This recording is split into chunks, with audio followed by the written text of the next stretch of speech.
So as a refresher, time management, we talked about acting on the important, not the urgent. We all know that we have 86,400 seconds in every day. All of us, it's a great equalizer, time is. It's what we all do with each of those seconds that are given to us that help us better manage and better execute on the things that we're wanting to achieve. And as I said, time is a great equalizer. Every one of us on the phone, on the Google Meet, any person that we meet in the world, right? They all have the same amount of time in the day. And that's why I like to say that time is the great equalizer.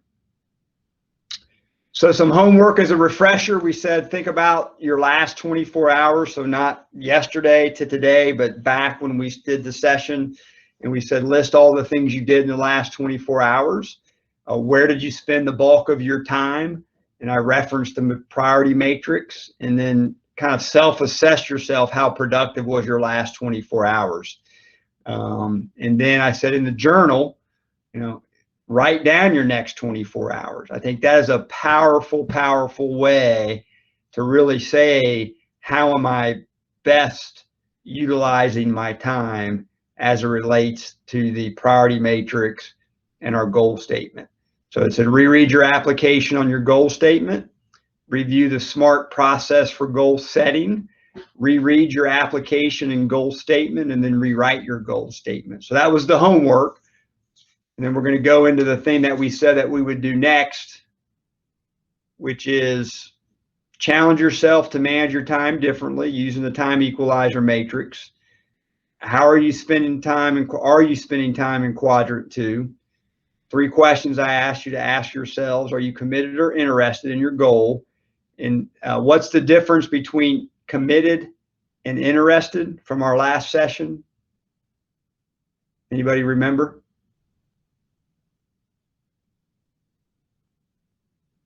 If you're interested, you do it when it's what? Convenient. Convenient. And when you're committed, you do it regardless. No matter what, right? There's no excuses. And that you have enough self-discipline. So we talked about what's required to do the things that we're asking ourselves to do, but there's going to be a lot of distractions in your day, right? I call it mind over mattress. If you stay out late, but you have a class at 8 and you choose to sleep in, that's not self-discipline. If you put off homework because it's a sunny day and you'd rather go to the boathouse, that's your choice. But remember, that discipline, that self-discipline is important as it relates to being committed or interested in the goals that you set for yourselves. And are you making excuses? They're a dime a dozen. And then did you reflect on that? And did you use that? Did you use your KLA journal to record?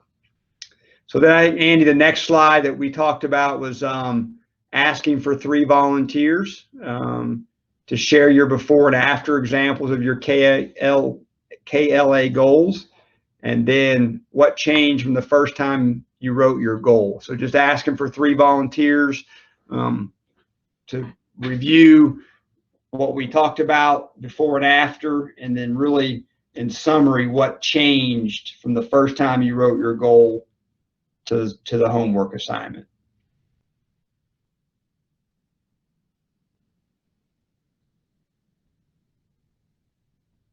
Mary?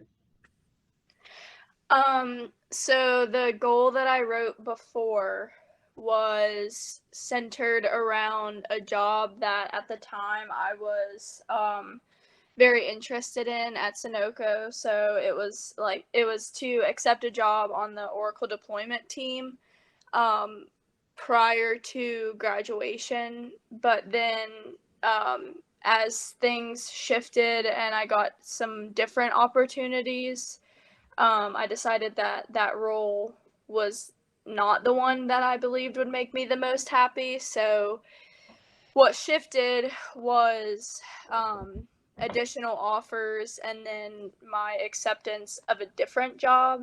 So my new goal is centered around doing the best job as a campaign specialist on the marketing team.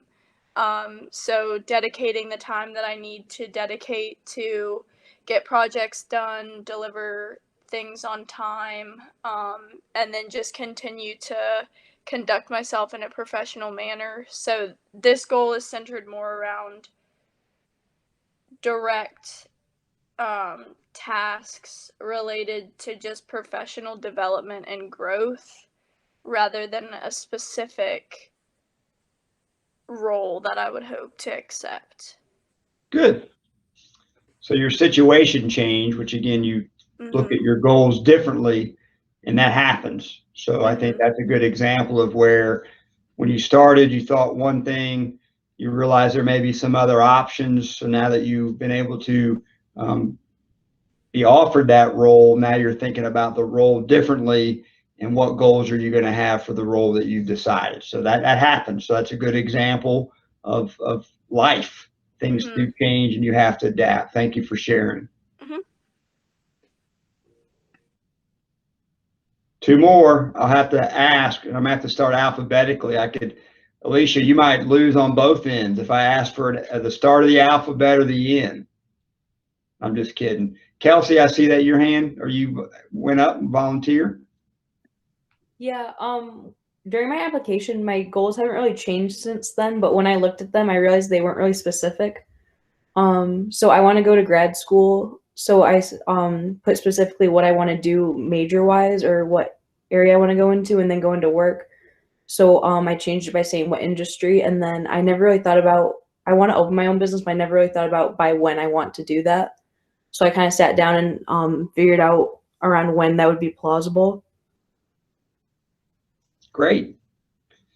So being specific matters, doesn't it? Because then I think it allows you to maybe even get finer tuned in how you're going to achieve that. So now I'm going to graduate in this date. I'm going to get into grad school. Here are the 3 grad schools that I'm applying to. Here's my application process by this time, all the way through. And then now I get my graduate degree.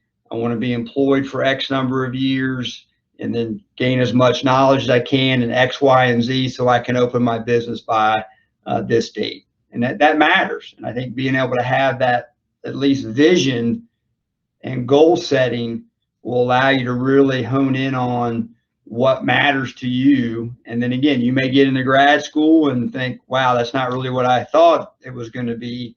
Or maybe you learn something else in grad school that says, you know what, I might want to pursue this. But hey, it's a goal by goal, step by step. So Kelsey, thanks for sharing that. One more volunteer. We had Alicia and Kevin, so I'm happy with 4. So Kevin, we'll go with you, and Alicia, we'll have you round us out. So Kevin. All right. So mine is very similar to what Kelsey had said. It wasn't really like time bound or anything. So one thing that changed for me was as I was going back through it, I realized, wow, I did not set any form of like formal way to do it. I just said one day I would like to, and I never really specified, well, maybe after I graduate from college to look into this or into other things. And I feel like narrowing down the places that I would like to work has definitely helped me with that. And then also just, I feel this would be a big opportunity to help me in my future. Well, how would it be able to help me in my future? And I specified that in my journal as well. Like I elaborated more on everything because I realized I wrote like 3 sentences. So I needed to be more elaborate and specify a lot more as well. Great. Kevin, that's good. I like to kind of use this as an example. Clarity of goal is clarity of purpose, right? So if I'm not clear on the goal, then how am I going to really know what I'm purpose driven to do? So that's a good example. The time bound, being very specific, and then that measurable. Am I making effort? Kelsey said by this time, that's measurable. Very good. Thank you, Kevin. Alicia? So after you gave us the assignment and I went back and reread my goal, I was actually surprised because it was pretty fitting for the SMART goals. The only thing is that I just said I was looking for a business role and I didn't really specify on what kind of business role I was looking for because at the time I wasn't really sure what I needed to be applying for to get into project management. So when I spoke with my the person for my career stuff, he actually told me that there were more than just analyst roles that I could apply for. He also said I could apply for first, like entry level, lower level management roles, which I didn't know I would be able to do. So I went back and I just specified that for roles I would be looking for. Great. You know, Alicia, I think with that project manager, there's so much about that. You know, you can have become a certified project manager, and what does that mean in different skills? So you're right. I mean, your goals were laid out. That's again, okay, now what specifically do I want to move towards? So again, it's all about that specificity that you're all trying to establish. That's important. And again, there's no perfect science, but you know what I've learned, if you follow that SMART goals, then it certainly helps guide you down maybe not a right or wrong path, but just maybe a more informed path. This is the time equalizer matrix. Just as an example, I'm going to have I'm going to have this made into a 4x6 card, get them laminated. So, and once that's done in the next 2 weeks, we'll get those into your mailboxes, and then maybe you can just have those available to you.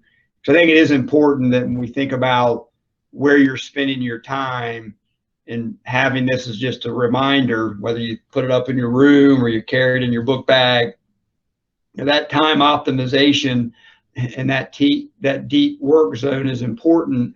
And really, when you think about goal setting, it should be in that quadrant 2, where you are really thinking about what it is you want to achieve, how are you going to achieve it, and then ensuring it's proactive, making adjustments, and then certainly the time wasters is the one that gets us in trouble from an avoidance and an activity not urgent, or what we talked about is just really not being as motivated as we need to. And we're gonna fall into that at times, but to minimize it is most important. Are there any questions? And again, thank you for the 4 who shared your examples of kind of stepping back and revisiting your goals. Are there any additional thoughts on the time equalizer matrix? Did you have an opportunity to look at it? Because again, there'll be some questions around this as we move forward as well. So any additional thoughts on the time equalizer matrix? I think being aware of like where you are spending most of your time is really important. So I appreciate you sharing the explanation of what is important and what isn't, kind of thing. Sure. So remember, 86,400 seconds in a day. And if you're spending a lot of that time in the quadrant 3 and quadrant 4, I think it definitely will have an impact on not only achieving goals, but achieving the things that you're needing to do. And I will say, just from my own experience, the sooner you as an individual get better and more equipped at managing your time, the more it's going to pay off in your life. So time management is one of those things where, in my experience, in my job, many of the jobs that I've had, that's one skill that a lot of my leaders don't have, and that drives them to always be operating in that, quadrant 3, just firefighting, putting out, just being distracted, because they're not managing where they need to be in quadrant 1 and quadrant 2. Great. Next slide, Andy. Yeah, Gary, you may have mentioned this already, but this might be a good chance for me to let everybody know about a book that I really took a lot out of. It's called The 7 Habits of Highly Effective People. And this time equalizer matrix I remember similar concepts being in that particular book. It's by Stephen Covey. So if you're working in your journals today, I highly recommend the 7 Habits as you all continue to get closer into your careers. Yeah, Andy, thank you. That is a great book. And yeah, I did adjust this for my own methodology, but yeah, this is a good one. So before we jump into the next session, I think this video will kind of take things home on, time. And then after this, we'll jump into the next session, which is our focus. So Andy, you can go ahead and play the video. I sure will. And yell at me if the screen share and audio, if anything happens here.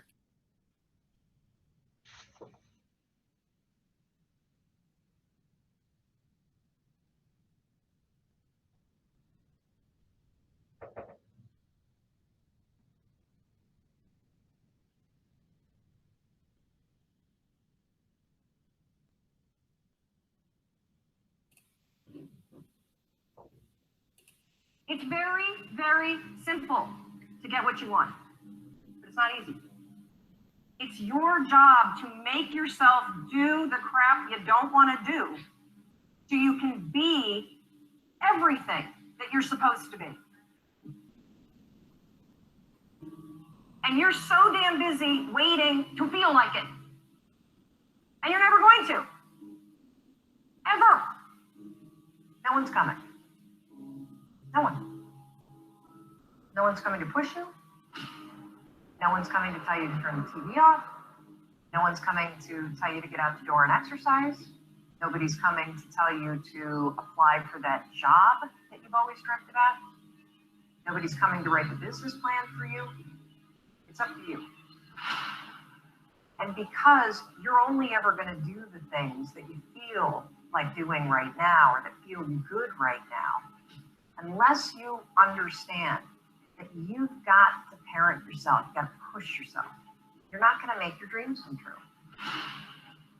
You want to live your best life, your absolutely best life. You're not doing a huge favor. You got to watch them choices, baby. People make bad choices. They wake up and make another bad choice. They make another bad choice. Now they got a habit of bad choices, right? And they like, how did I get here? Choices. How did I get here?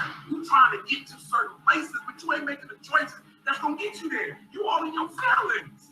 The problem is that most people, they can't get up in the morning. They ain't got no energy.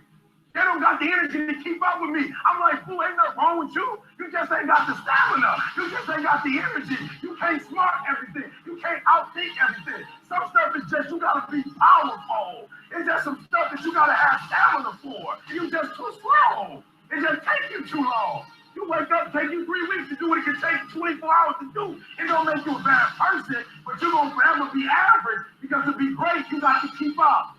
No alarm clock needed. My passion wakes me up. My drive wakes me up. My determination, my ability to be, do and have whatever I want, it wakes me up. What wakes you up? What drives you? Why are you playing this game? You gotta begin with the end in mind. So whatever your dream or your goal is, you gotta wake up every day to it. You gotta go to bed with it. Are you hearing what I'm telling you? You gotta read stuff. The music you listen to, everything you do, gotta pour into that dream. I didn't get to where I am. I didn't get here being lazy. I didn't get here binge watching TV. I didn't get here taking days off. I personally know what it takes. One day I made a decision that enough is enough. I'm tired of being average. I'm tired. I'm tired of being good. I'm tired. I made a decision. Enough is enough. It's showtime. In order for you to go from one level to the next level, in order for any woman to transition, for any man to transition, the thing that they want must be greater than the thing they currently have. You only transition from one level to the next when you tired of the level you are. You don't belong at the bottom, and it's time for you to get your butt from down there. It's time for you to stop being comfortable at the bottom. Get your butt up and get to where you're supposed to be. Get where you belong. Do what you're supposed to do. Live like you're supposed to live. You gotta kill. Every single day of my life, I feel like giving 100%. Every single day, I don't have days where I don't feel like it. Why? Because I'm counting on me. My wife's counting on me. My son's counting on me. I don't have days to waste. And your grind has to match your dream. You can't play as much as you used to play. You can't go where you used to go. You can't do what you used to do. Now you gotta pick your grind up. I need you to wake up every single day. I need you to use your 24 hours like you never used to be.